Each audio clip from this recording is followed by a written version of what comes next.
उपसर्ग पढ़ेंगे। हिंदी में पढ़ते आए हैं, जब से ग्रामर शुरू हुई है उपसर्ग और प्रत्यय पढ़ते आए हैं।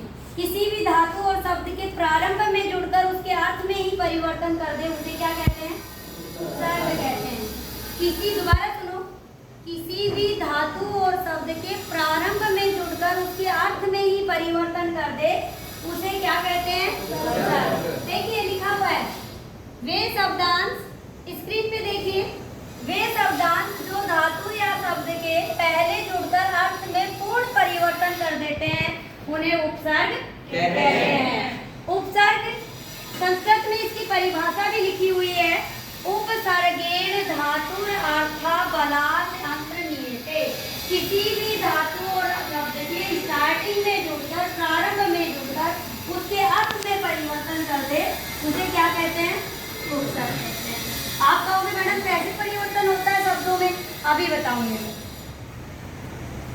आहार शब्द है, क्या शब्द है? आहार।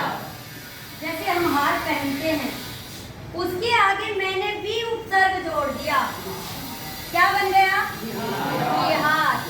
और इसी आहार शब्द के आगे मैंने आ उपसर्ग जोड़ दिया तो क्या बन गया? अर्थ में परिवर्तन हो गया। बिहार का अर्थ होता है घूमना और आहार का अर्थ होता है खाना। आहार का अर्थ क्या होता है? खाना।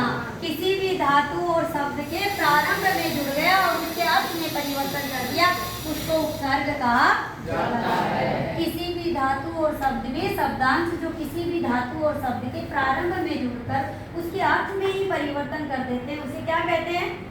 उपसर्ग कहते हैं। जैसे दूसरा उदाहरण सुन लो, इसी में लिखा हुआ है जय शब्द है, जय शब्द के आगे भी उपसर्ग जुड़ गया, विजय बन गया। विजय का अर्थ होता है जीतना।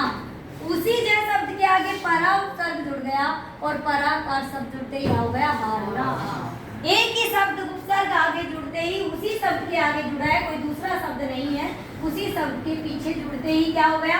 अर्थ में परिवर्तन। एक का अर्थ हुआ जीतना और एक का अर्थ हो गया हारना। अब यहाँ तक काम पुनरावृत्ति करेंगे। उपसर्ग की परिभाषा 2 नंबर की आएगी हिंदी में भी, तो संस्कृत में उपसर्ग छाटने आएंगे। और जैसे आप कहोगे मैडम कैसे आएगा? आहार शब्द आ गया, 1 नंबर का 10वीं में मिलेगा, 9th में 1 नंबर का मिलेगा। अब आहार शब्द में उपसर्ग छाटिए, आपको कुछ नहीं करना, आ लिख देना है, आ लिखते ही 1 नंबर मिल गया।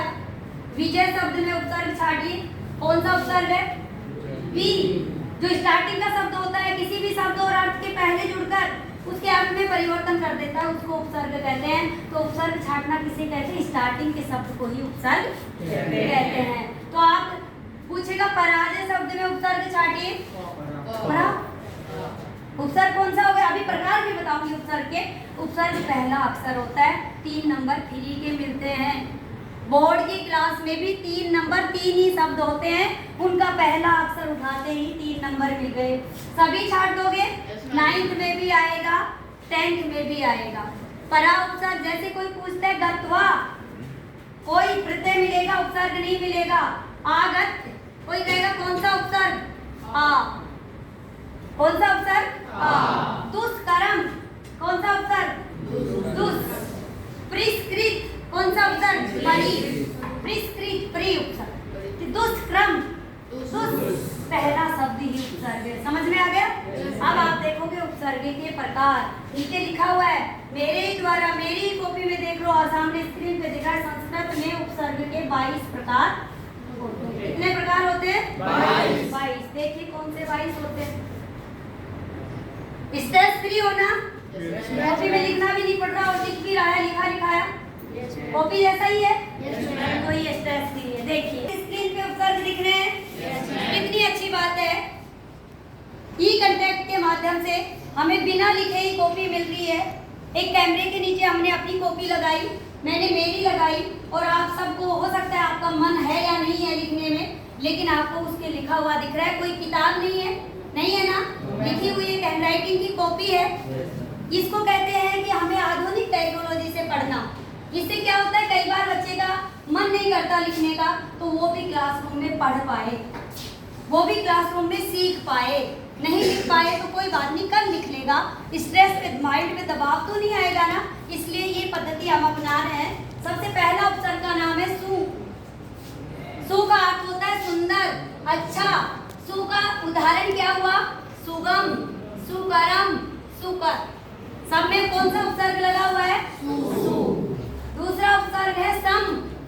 सम का अर्थ होता है साथ, नाश करना, किसी को नष्ट कर देना, किसी का संहार करना, और कई बार सम का अर्थ अच्छा लगना भी होता है। सम उपसर्ग के उदाहरण है संहार, संकल्प, संस्कृति। सब में कौन सा उपसर्ग है? सम। सम। तीसरा उपसर्ग है वी। वी का अर्थ होता है विशिष्ट, बिना, रहित। कई बार विशिष्ट अर्थ होता है, कई बार बिना अर्थ होता है, कई बार रहित अर्थ होता है। और उसका उदाहरण क्या हुआ? विनीत, विगतम, विशुद्ध। चौथा उपसर्ग है प्रय। प्रय का अर्थ होता है अतिशय। कई बार अतिशय हो जाता है, कई बार अधिक हो जाता है, और कई बार उत्तम हो जाता है। उदाहरण है प्रहार और प्रसार। उसके बाद पांचवा है प्रति। प्रति का अर्थ होता है और, मेरी ओर, आपकी ओर। प्रतिकूलम, प्रति अभिज्ञानम। छठा उपसर्ग है परि। परि का अर्थ होता है चारों ओर। कई बार और होता है, कई बार चारों ओर। परित, परिज्ञानम, परीक्षा। उसके बाद है परा। परा का अर्थ होता है विपरीत और पश्चात। और उसके बाद है पराजय। उसका उदाहरण क्या बन गया? पराजय, पराभव। आठवां उपसर्ग है निर। निर का अर्थ होता है बाहर या निषेध। निषेध का अर्थ होता है मना करना, निरादर, निर्बोध। नौवां उपसर्ग है नी। और नी का अर्थ होता है नीचे, और नीचे का उदाहरण है निधानम और निवार और निधि। 10वां उपसर्ग है आ। आ का अर्थ होता है तक, आज तक, कल तक, आजन्म, आमरण। 11वां उपसर्ग है उप। उप का अर्थ होता है समीप, नजदीक, उपराजम, उपासक, उपासना, उपाधि। 12वां उपसर्ग है उद। समीप, अभी का अर्थ होता है और। उदाहरण हुआ समीप का औत उपसर्ग का उद्गम, उद्मनम और उद्भव, ऊपर। और का है अभिज्ञ, अभिक। अपि उपसर्ग का अर्थ होता है प्रसन्न, अपिधानम, अपिनाम। अधि उपसर्ग ऊपर, अधिष्ठाता, अधिहरि। अनु। अनु का अर्थ होता है समान या पश्चात, अनुगामी, अनुचर, पीछे पीछे आना। अव, हीनता या नीचता, नीचे। अवमानना, अवसर। 18वां उपसर्ग अप। दूर करना, बुरा या निंदा, अपराध, अपमान।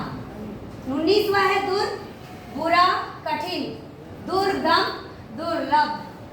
20वां उपसर्ग है अति, अधिक, अतिमाला, अतिगुण। 21वां है निस, रहित, विपरीत अर्थ होता है निष्पाप, निष्फलम।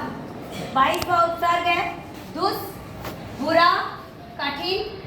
इसका अर्थ होता है दुष्कर या दुष्ट। कितने उपसर्ग पढ़े हमने?